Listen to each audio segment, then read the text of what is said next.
Welcome, everybody, to this week's edition of Valpo Basketball Weekly, brought to you by Lakeshore Bone and Joint Institute. Brandon Vickery with you.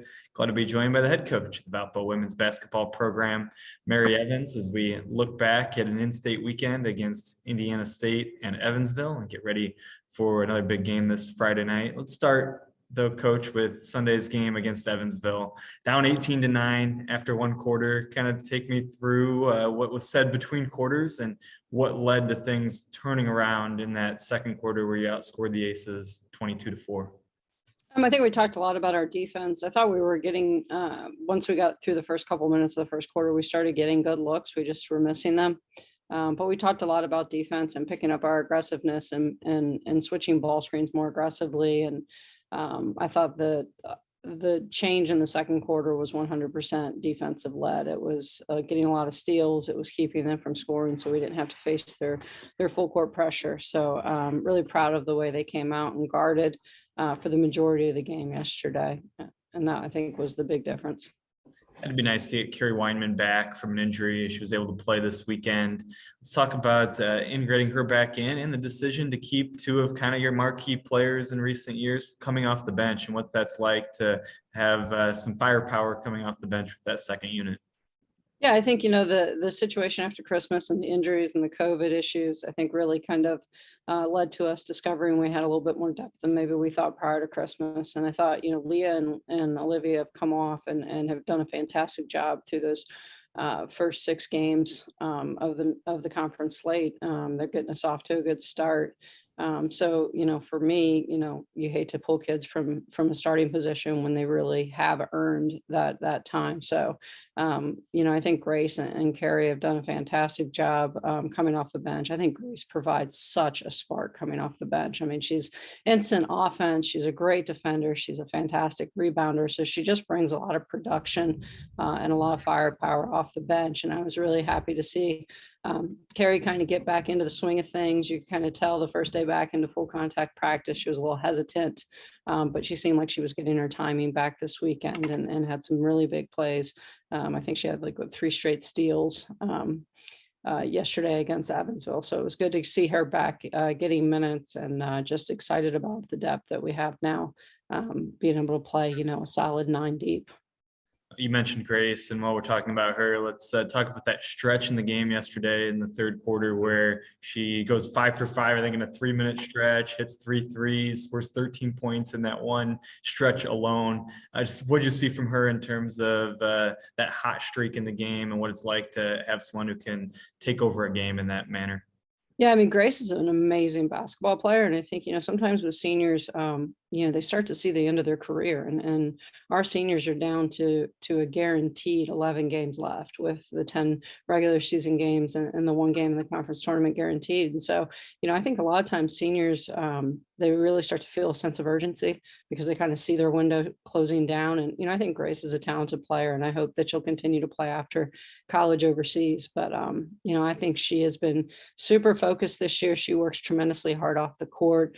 I think she has had a very, very, very narrow focus on what she wanted to accomplish this year. She's been uber driven, and I'm just really excited to see that. And she was fantastic in the third quarter, really kind of lifted us offensively and really stretched that gap out with the lead. And she was tremendous, and her teammates were tremendous finding her the basketball as well.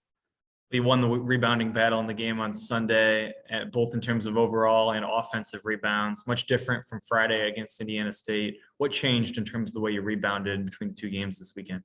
Rebounding is a lot about heart and effort. And I think our kids, they definitely kind of didn't have it on Friday night. And I know that they were mad and frustrated about their performance Friday night. And I think they came out on Sunday with a renewed energy and effort and focus on taking care of the boards. And they did a fantastic job with it. And I think for the majority of the conference slate, we've been really focused on rebounding the basketball. And unfortunately, Friday night, we had an off night with it. And Indiana State is not a team to have an off night with, because that's probably one of their biggest strengths is their rebounding and their defense. And so we just didn't have the focus Friday night that we needed, but I was really proud of the way they bounced back again. This team shows a lot of resilience when they've lost the first game on a weekend and been able to come back and win the second. That's not an easy thing to do, and they seem to find a way to do it time after time. Let's talk about the conference standings as a whole at this juncture in the season. Just what do you make of things as you track scores and look at the standings and maybe see some teams that maybe in years past have been in the lower half up at the top and the Yeah. standings look a little different than the past couple seasons? So what do you make of all that when you think about the conference this year? Yeah, I mean, this conference is a beast. It's a battle night in and night out. It's by far one of the toughest leagues I've ever played in or been involved in. And I think this year, due to some of the injuries that some of the teams have had, I really think it's really anybody's conference. And so I think you're seeing a team like SIU who's playing extremely well. And SIU is an extremely talented team. They played last year without one of their best players the majority of the year, and she's back, and they've got the experience for their freshman guard who was really talented last year. And so I'm not surprised to see them at the top of the league. And I think, you're seeing Indiana State, who's always had an amazing amount of talent, playing really, really well right now. Just every team has improved. And we talk a lot as a team. There are no nights off in this league. If you don't come ready to play as hard as you can, as physical as you can, as tough as you can, you're going to go home with a loss. And, it's one of the best things about playing in the Valley. It's also one of the most frustrating things about playing in the Valley is like, once January hits, there's no easy games. And, I think that's something fun to deal with on a day in and day out basis. You've had a lot of good battles with a lot of those teams since you've taken over as the head coach here. And one of them is certainly Loyola. There's been some fun battles between those two teams over the years. What can you tell us about this year's version of the Ramblers, and what are your expectations going into the game on Friday night? It's going to be a physical game. It's going to be a game where the tougher team is going to prevail. It's going to be similar to Evansville in a lot of their actions. They're very ball screen oriented.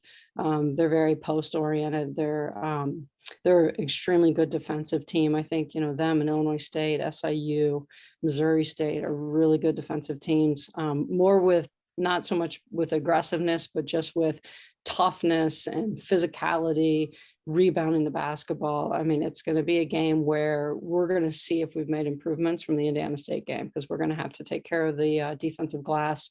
We're going to have to be really physical on our drives and get to the rim. We're going to have to run really good offense. And they're always a low scoring affair and a battle. And it typically comes down to the last couple of possessions. So we're going to take the week, get our bodies rested the next couple of days, and then try to get ready for a battle in Gentile Arena on Friday night. Just one game this week, the Friday night game. You can watch it all on ESPN Plus, and you can follow Valpo Athletics as always on social media or by visiting valpoathletics.com. This has been Valpo Basketball Weekly. It's brought to you by Lakeshore Bone and Joint Institute, and we'll talk to you again next week.